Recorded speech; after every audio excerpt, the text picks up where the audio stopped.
안녕하세요. 황장수와 만나는 톡톡톡 주말의 영화 시간입니다. 오늘은 트루스, 무언의 제보자 이 영화를 소개하겠습니다. 이 영화는요, 미국의 이라크 전쟁 후에 일어났던 리크 게이트라는 사건이 있습니다. 그 리크 게이트는 무슨 말인가 하면 이 폭로, 즉 당시 미국이 이라크가 대량 상상 무기가 있다고 부시 대통령이 판단을 하고, 아프간은 이 당시에 미국의 9.11에서 이 탈레반이 또 오시마 빈 라딘이 이 9.11에 테러를 저질렀다. 미국의 쌍둥이 빌딩 무역센터를, 또 미국의 백악관을, 또 미국의 펜타곤을 비행기로 이렇게 들이받게 했다. 그런 부분에 직접적인 책임이 있을 수 있습니다. 그런데 그러면 이라크 후세인은 미국이 왜 침공을 했느냐? 즉 아프간까지 간 김에 이라크까지 가자. 그렇게 미국의 네오콘들이 결정을 짓고, 또 거기에는 무기를 팔아먹으려고 하는 미국의 군산복합체들의 입장이 있었겠죠. 사실 미국이 이라크를 치게 되면서 아프간은 싱겁게 끝났는데 수백조의 정비가 들어갔습니다. 그러니까 거기서 벌어진 무기니 공사판이니 해서 어마어마한 돈들이 나갔고, 또 미국이 이라크에 오일을 탐을 냈다. 이런 이야기들이 있었죠. 자, 그러면 이라크는 무슨 명목으로 침공했느냐? 이라크에 대량 살상 무기가 있다. 이라크의 후세인이 아프리카의 니제르에서 대량의 우라늄을 가지고 와서 핵폭탄을 만들려고 하는 게 아닌가, 이래 의심을 했습니다. 그런데 당시 이라크 주재 대사가 이런 사실들을 조사를 했는데 그런 가능성이 없다 라는 보고를 미국 정부에 했음에도 불구하고 미국 정부는 이런 부분을 무시하고 있다고 하면서 침공을 했습니다.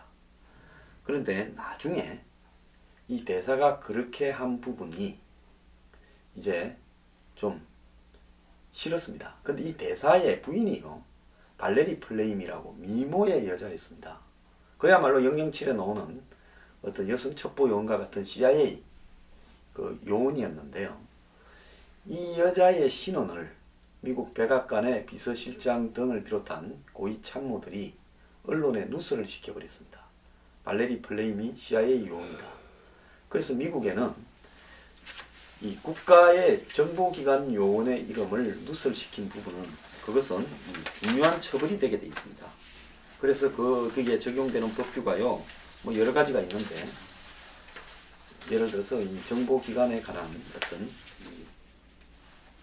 이 정보 유출에 대해서 특별검사가 임명될 수도 있습니다. 의도적으로 했을 때는 언론이라 하더라도요. 그래서 여기에서 벌어진 사건을 다룬 영화가 이 트루스, 이 무언의 제보자인데요. 실제로 당시에 주디스 밀러라는 여자 기자가 직접 쓴 것도 아니고 이 사실을 처음에 보도한 칼럼니스트가 있었습니다.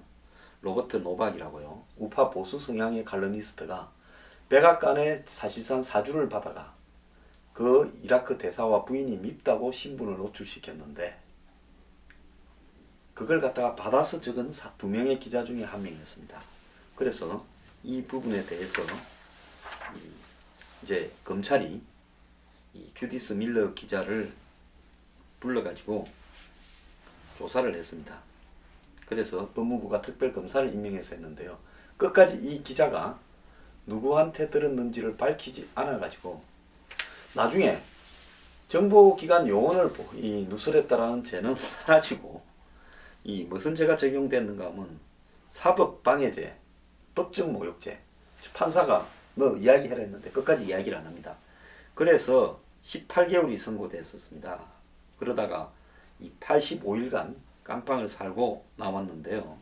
뭐 나중에 이 사건은 결국은 정치적으로 타협이 되어서 석방은 됩니다만은, 이 부분으로 이 기자는 언론의 이 기본적인 권리를 지킨 사람으로 굉장히 미국에서 칭송을 받고 상도 받았습니다.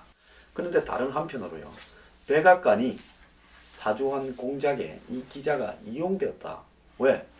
그 취재원을 밝혔으면, 누구한테 들었는지 알았으면 이 본질적으로 처벌 대상은 백악관에서 그 로버트 노박이라는 칼럼니스트한테 자신들의 협조하지 않은 찍힌 사람, 즉 자기들이 이라크 전쟁을 부당하게 일으켰는데 그 진실을 갖다가 감추려고 하고 있다라고 해서 거기에 반기를 들었던 이라크 대사나 그 부인의 신원을 밉다고 언론에 폭로한 겁니다. 그렇다면 이렇게 한 부분에 대해서 취재원을 보호하는 것이 맞았느냐? 안 그러면 다 밝혀서 백악관이 그 사주의 본질에 있다고 하는 것을 검증을 해서 한마디로 정치 공작을 큰 걸 갖다가 막는 것이 더 중요하느냐. 이 대목에서는 어떤 것이 정의인지 헷갈립니다. 제가 왜 그 언론의 정의에 관한 이런 부분을 이야기하게 됐는가 하면요. 오늘도 제가 방송에 나갔었는데 정말 방송에서 하루 종일요. 유승민이 뭔 마음이냐, 공의왕군은 무슨 생각이냐, 김무성이는 왜 저러느냐 부터 뭐 문재인이는 뭔 생각이냐, 친박 무슨 공천, 친문 공천, 진영이는 뭐 더민주에 가느냐 안 가느냐, 사실 이런 이야기를 가지고 토론 프로에서 시간을 때웁니다. 언론에서요 정말로 제기해야 될 부분은 이번에 벌어지고 있는 여야의 상향식 공천이 정말 공정한 거냐. 상향식으로 위장하고는 그 모 샘플 2, 3만 개나 또 뭐 야당이 하는 수백 개가 전부 왜곡되어 있다. 저 완전 상향식으로 하려면 진짜 국민한테 해야 되는데 국민 3만 명이라고 해서 그 지역에서 1000명한테 전화를 채우도록 두 개 여론조사가 500명씩 나눠서 500명이 확보될 때까지 전화를 거는데 그 3만 명의 명단 속에는 거의 국회의원이나 당협위원장의 당원들이 다 들어가 있습니다. 이미 조작된 명단을 가지고 전화를 돌려서 누가 이겼다고 하는 것이 상향식이냐. 이런 문제에 대해서 어느 언론도 이야기하지 않습니다. 제가 교육제도나 주거 문제에 대해서 이번에 놓은 각 정당의 공약들이 얼마나 엉터리고 짜집기냐. 책상에 앉아서 5분 만에 제목 뽑아내고 내용 쓸 수 있는 내용이라고 이야기를 했습니다. 어떤 언론도 이런 정책적인 부분은 거의 없이 공천 파동만을 마치 조선시대 암투를 다룬 사극처럼 보도하는 이런 언론의 행태가 옳은 거냐. 제가 참 이야기를 많이 했는데요. 방송에서 사실 뭐 그런 이야기하기 쉽지도 않지만은 문제를 제기했는데 그런 거 하면 시청률이 안 나오는지 방송은 안 다릅니다. 언론이요. 진실을 규명하고 정의를 세우는 게 아니라 한마디로 국민들 수준을 갖다가 아프리카 수준으로 낮추는데 기여하고 있습니다. 이런 어떤 언론의 본연의 사명이 사라지고 있는 현실에서 이 영화 트루서 무언의 제보자는 이 언론의 사명이 무엇인가에 대한 의문을 이 시청자들에게 던지는 영화입니다. 2008년에 제작된 영화인데요. 상당히 잘 만들었습니다. 보는 동안에요. 아주 흥미진진합니다. 베라 파미가가요. CIA 여자 요원으로 나오는데 케이트 베킨세일, 좀 매력있게 생긴 여자 배우가 여기자로 나옵니다. 이 영화에서는 이라크라고 하게 되면 또 소송이 들어올까봐 이라크를 하지 않고요. 미국의 대통령의 암살 미수 사건이 일어나고 미국은 그 배후로 베네수엘라를 지목합니다. 그래서 미국은 베네수엘라에 군대를 보내갖고 침공을 하는데 유력 일간지의 여기자가, 이 여기자가 케이트 베킨세일이죠. 베네수엘라에 파견되었던 CIA 요원이 대통령의 그 암살의 배후는 사실 베네수엘라가 아니다. 근데 베네수엘라가 지금 뭐 이 쿠바 편이나 사회주의적으로 해서 계속 미국에 반기를 드니까 미국이 암살 사건을 갖다가 사실상 조작해서 대통령 암살 미수 사건을 조작해서 베네수엘라가 그랬다고 하면서 베네수엘라에 석유가 많으니까 침공을 했다. 이런 게 진실이다. 이렇게 하는 보고서가 있었습니다. 그래서 대통령이 이런 CIA 요원의 베네수엘라가 배후가 아니라는 걸 알면서도 무시하고 침공을 강행했다 하는 기사를 특종으로 쓰는데요. 그래서 이 여기자는 이런 기사를 입수하게 된 과정에 대해서 그 CIA 여자 요원과 자기 애가, 두 사람의 애가 같은 초등학교를 다닙니다. 그런 과정을 통해 가지고 이 부분을 갖다 입수하고 해서 보도를 했는데 이제 보도를 하고 나니까 권력에서 압력이 나옵니다. 부르라니까 안 부니까 연방정부에서 특별검사를 파견해서 이 특별검사가요. 과거에 청춘의 표상이었던 맷 딜렌, 옛날에 뭐 제가 그 고등학교 이렇게 중학교 다닐 때 맷 딜렌 굉장히 유명한 청춘 배우였죠. 요즘은 뭐 한물 갔습니다. 맷 딜렌이 특별검사로 와가지고 이 여기자를 안 불면 깜빵에 복역했다고 압박을 합니다. 근데 끝까지 이 여기자는 취재원을 밝히지 않고요. 거부해서 법정 모독죄로 그렇게 이 감옥에 갇히게 되고 그 과정에서 이혼도 하게 되고 애도 뺏기게 되는 이런 일들을 겪고 결국 1년의 깜빵 생활을 한 다음에 석방되게 되는데요. 사실 여기자의 가정이나 삶은 거의 황폐해져 버렸죠. 회사도 끝까지 보호해야 되는데 나중에 여기자가 누구한테 들었는지 불지 않으면 하루에 얼마씩 엄청난 벌금을 회사로 이렇게 때리겠다고 하니까 결국 회사도 굴고 가게 됩니다. 근데 나중에는 혼자의 싸움이 되는데요. 결국 이 영화 이 드루서 무언의 제보자가 이야기하는 부분은 언론의 양심 때문에 취재원을 끝까지 보호하다가 자신의 모든 것을 잃어버린 한 여자의 투쟁을 다루는 겁니다. 그래서 이 정치와 권력과 언론이 때로는 밀착하지만은 때로는 이런 양심적인 어떤 기자에 의해서 숨겨진 진실이 밝혀지고 그것이 세상을 바꾸기도 합니다. 한국에도요. 87 항쟁의 그 원인이 되었던 박종철 씨 고문치사 사건도 당시에 한 기자가 보도를 함으로써 시작이 되었고 그래서 뭐 87년 6월 항쟁이 일어났고 그래서 대통령 직선제가 정치되는 이런 계기로 가게 되는 중요한 어떤 이 보도가 되었죠. 그래서 이런 어떤 언론이 진실을 추구하고 그리고 그 진실을 추구하는 과정에서의 양심을 지키는 부분 이런 것들은 매우 중요한데요. 저는 대한민국 언론을 보면서 정말 환멸을 느낍니다. 가장 큰 재벌의 언론사 하나가 지난번 대선 때 저한테 왔습니다. 제가 안철수 씨 검증 부분에 대해서 열심히 하고 있으니까 같이 협조하자 해서 저는 믿었습니다.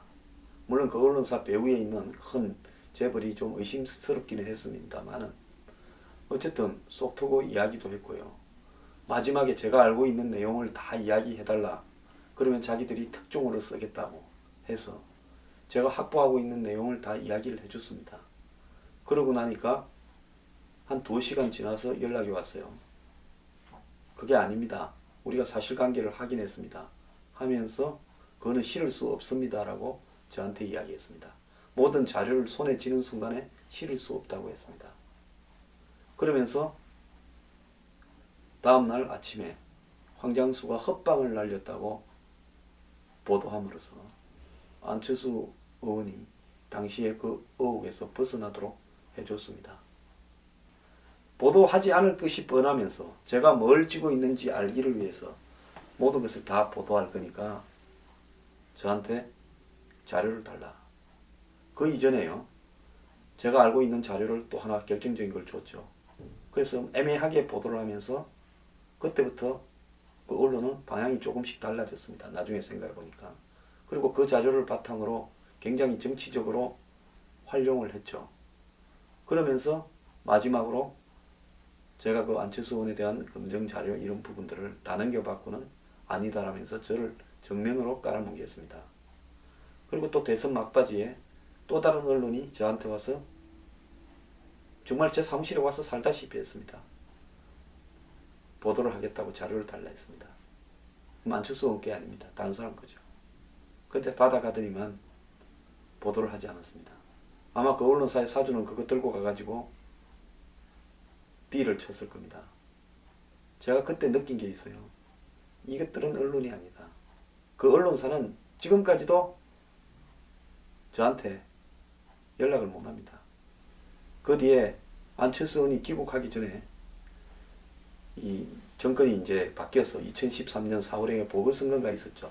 안철수 의원이 3월달에 출마한다고 미국에서 입장을 밝혔는데 제가 안 의원 어디 있는지 다른 언론에 기사를 갖다가 좀 제가 추정하는 기사를 내보냈습니다. 그랬더니만 그 언론사에서 저보고 거기에 대한 증거를 또 달라고 하더니만 제가 봤을 때 야 뻔뻔하고 못돼도 이렇게 못될 수가 있니 해서 당신들은 앞으로 나한테 오지 말라고 고함 한번 지르고 끊었는데요. 저는 그 언론사에서 하는 종편에 한 번도 출연해 보지 못했습니다. 그 언론사가 어디에 있는지도 잘 모릅니다. 진실은요 정말 언론이 하는 게 저는 이제 아니라고 봅니다. 이제 언론은요 한마디로 협작꾼으로 전락해 가고 있습니다. 대한민국의 언론이요. 저를 지금도 거부하고 있는 종편 양사를 한번 보십시오. 제가 뭘 잘못했습니까? 다 아시지 않습니까? 전말에 대해서. 대부분 저한테 관심이 있으신 분들은요. 자, 이번에 이 새누리당의 대선 후보 앞으로 이제 과정이 진행되고 있고, 그 과정에 전초전으로 총선 공천이 진행되고 있습니다. 그 언론사들 뭐 하루 종일 엄청난 보도를 양산해내고 있습니다. 제가 이번에 윤상현 의원 이 녹취 사건에 있어서 왜 윤상현 의원이 검찰이나 경찰에 이 사건을 고발해야 되느냐 하는 것은, 지금 21세기에 2016년인데 30년 전에도 없었던 살생부를 탁 던지고, 그 살생부가 언론에 보도되는 날 사람 붙여서, 아니면 스마트폰 해킹으로 권력 실세 옆에 잠복해서 녹취를 해서 그 전화는 여러 사람한테 했을 거 아닙니까? 이것이 폭로되면 너들 다 죽는다. 어떻게 할래? 딜을 할래? 안 그러면 한번 끝까지 가볼래? 이런 거였습니다. 그러면 언론들이요, 대한민국의 종편들이요, 초점을 어디에 맞춰야 되겠습니까? 녹취와 살생부와 이 모든 것을 비롯한 전개되는 공작, 비열한 공작, 녹취를 통해서 공천을 방향을 바꾸는 이런 부분에 입장을 모으고요. 또 실제로 윤상현 의원이 누구한테 전화를 해서 김무성 대표를 날릴 수 있었느냐 하는 현실적인 문제도 보도를 해야 되는데, 저는 그 비중이요, 이 공천을 둘러싼 한 3, 40년 전에나 있을 법한 녹취 과정과 언론 제보, 이런 것들이 쟁점이 돼야 되는데요. 보도한 언론이 있어서 그런지 어떤지 모르지만 이 과정에 대한 문제는 어느 언론도 제기하지 않았습니다. 이거를 보도하는 정당성요.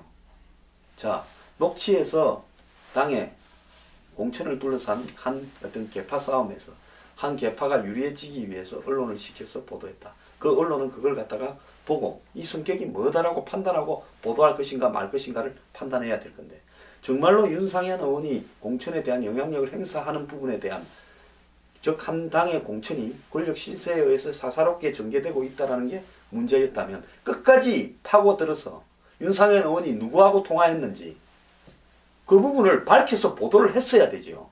그것도 안 했습니다. 결국은 뭐 한 겁니까? 언론이 계파 싸움에서 한 계파를 위해서 일종의 중매쟁이 역할을 하면서 협박의 가세한 꼴이 됐죠. 그러면서 2탄 3탄 더 있다 하다가 설거머니 끝나버렸습니다. 여러분, 이게 언론이라고 생각하십니까? 저는 요즘에 이 종편에 가끔 출연하지만 나가서도 할 말은 합니다. 정말 언론이 이런 거 보도하는 게 아니라 정작 중요한 것을 보도해야 되는 거 아니냐. 그래서요, 언론 보도를 보고 세상을 판단하게 된다면 여러분들은 한마디로 진실을 왜곡되게 잘못 알고 있는 것일 수도 있습니다. 언론은 절대 진실을 말하지 않고요, 언론사의 입장에서 유리한 장사를 하고 있는 겁니다. 대부분이 그렇다고 생각하십시오. 좌파든 우파든 대부분이 그렇습니다. 그래서 언론은 매우 제한적으로 보고 정보만 대충 이런 게 있구나 보고 판단은 여러분이 스스로 하셔야 되는 겁니다. 양심 있는 언론이 사라진 세상에서 제가 들어서 무언의 제보자 영화 이야기를 했습니다. 이 영화는 영화사가 망하는 바람에 개봉도 제대로 못하고요, 이 한마디로 IPTV나 뭐 이런 시장에 흘러 들어왔는데, 실제 영화는 대단히 흥미진진하고 또 감동적이기도 합니다.